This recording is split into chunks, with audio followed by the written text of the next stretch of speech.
Olá, você está enfrentando uma grande luta, você está numa batalha grande e você ora a Deus e talvez você ache que Deus não está lhe ouvindo.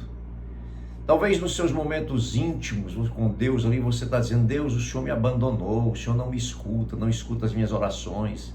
Eu estou passando por tamanha luta e o Senhor não está me respondendo, o Senhor está em silêncio. Nós vamos falar um pouquinho hoje sobre o silêncio de Deus. Você não é a primeira pessoa que sentiu isso ao longo da história. Muitos sentiram isso ao longo da história. Posso trazer para você alguns exemplos. Mas antes eu quero fazer uma observação para você, para que você tenha absoluta convicção do que eu vou dizer agora. Porque eu estou só repetindo o que o próprio Deus disse. Ele jamais vai abandonar você. É impossível Deus te abandonar.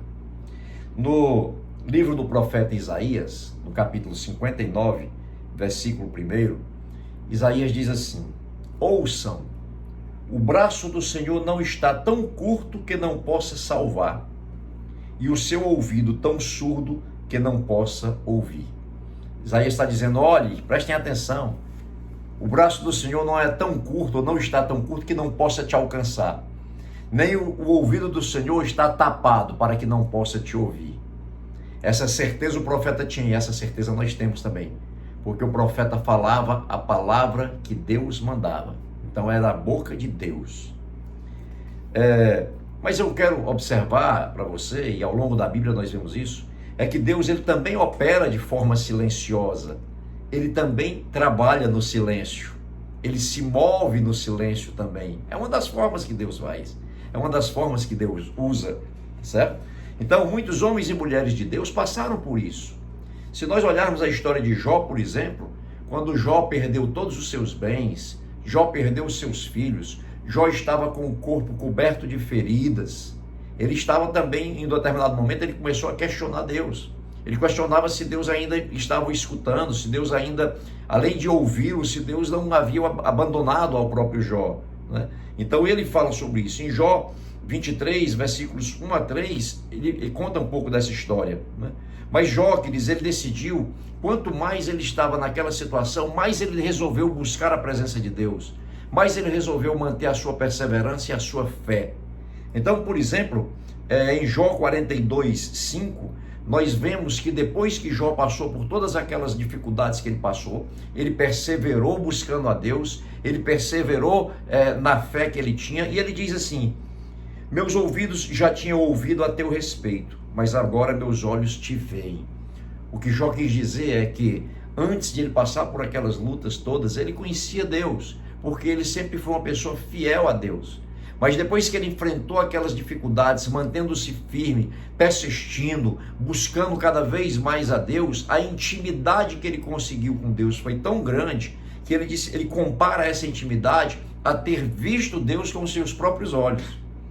E o resultado disso, além dessa maravilhosa intimidade que Jó passou a ter com Deus, foi que Deus também restituiu em dobro a Jó tudo aquilo que Jó havia perdido. Outros exemplos existem na palavra. Por exemplo, Davi, em vários momentos, ele se angustiou com o silêncio de Deus, mas ele também resolveu continuar buscando esse Deus, a despeito dessas dificuldades que ele enfrentava, e de ele orar e pedir a Deus ajuda, e ele não ouvir a resposta de Deus, de ele achar que Deus estava abandonando-o, ele manteve-se firme buscando a Deus. Vou dar aqui uns exemplos para você. Em Salmo 22, versículos 1 a 4, Davi diz assim: meu Deus, por que me abandonaste? Por que estás tão longe de salvar-me, tão longe dos meus gritos de angústia? Meu Deus, eu clamo de dia, mas não respondes, de noite e não recebo alívio. Tu, porém, és o santo, és rei, és o louvor de Israel. Em ti os nossos antepassados puseram a sua confiança, confiaram e os livraste. E aí ele continua no Salmo, eu li só alguns versículos, ele continua falando a respeito da grandeza de Deus e da fidelidade de Deus. E ali ele se mantém também fiel, buscando intimidade com Deus, sabendo que por mais que Deus, no conceito dele, na impressão dele, Deus não estava ouvindo, mas ele no íntimo sabia que Deus era um Deus fiel, que não o abandonaria e que certamente também estava dando atenção às suas orações. O profeta Abacuque é um outro exemplo.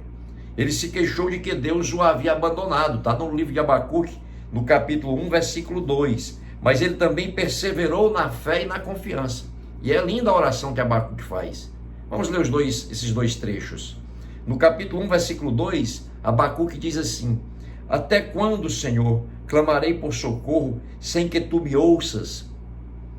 Até quando gritarei a ti violência sem que tragas salvação? Olha a situação do profeta. O profeta estava no desespero, ele estava numa extrema angústia.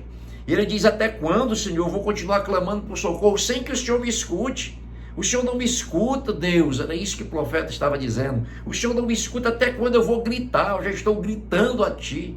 Olha o que o profeta fala.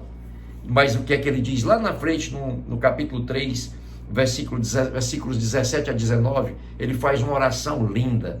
Ele confia na fidelidade de Deus e ele chega à conclusão de que Deus, mesmo em silêncio, operava em favor dele, operava em favor do seu povo.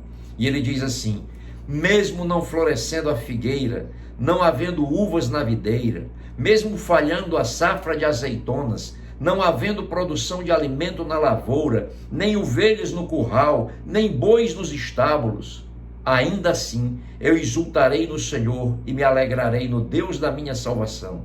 O Senhor soberano é a minha força. Ele faz os meus pés como os de servo. Ele me habilita a andar em lugares altos. Abacuque capítulo 3, versículos 17 a 19. Trazendo isso para a época atual, é como se você estivesse orando: olha, mesmo que eu enfrente o desemprego, mesmo que eu enfrente até a falência das minhas empresas, mesmo que eu passe por dificuldade na minha saúde, mesmo que eu lute na união da minha casa, mesmo assim, mesmo que tudo isso aconteça, eu continuarei me exultando no Senhor, eu continuarei firme em Deus, porque o Senhor soberano é a minha força. Ele faz os meus pés como os de servo, ele me habilita a andar em lugares altos. O servo ali que ele falava naquela época era aquele famoso, o famoso cabrito montanhês. Talvez você já tenha visto alguma foto daquele cabrito que fica quase que pendurado no alto de uma montanha. A gente nem sabe como é que ele se equilibra, mas ele se equilibra ali, às vezes numa montanha extremamente íngreme, mas aquele cabrito está firme naquela montanha. É essa comparação que o profeta faz a respeito do que Deus faz por nós nas nossas vidas. Ele firma os nossos pés, mesmo em terrenos íngremes. Que Deus lindo, que Deus maravilhoso esse nosso. Queridos, certamente não foi fácil para esses homens, essas mulheres de Deus, que enfrentaram lutas tão grandes, mas que eles decidiram continuar confiantes em Deus. Eles decidiram buscar cada vez mais a Deus, mesmo sem escutar a voz de Deus. Eles decidiram confiar em Deus por quem Deus é.